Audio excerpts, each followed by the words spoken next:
তাড়াতাড়ি তাদের উপরে উঠে চলে এসো। আরে সোজা ডাল দিয়ে উঠে এসো। জিম চলে যাও ওই কোনায় সাদা, ওই কোনায় একদম ওই মাথায় সাদা টুক, ওই সাদা দেখা যাচ্ছে দেখো।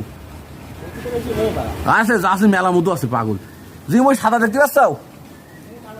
যাবে আরে মধু সব পড়ে যাচ্ছে, ওই দেখো টক টক করে পড়ছে। তাড়াতাড়ি ধমা যাচ্ছে, আখ শুদ্ধ কাটো, সমস্যা নেই, মানে ওই সাইড দিতে।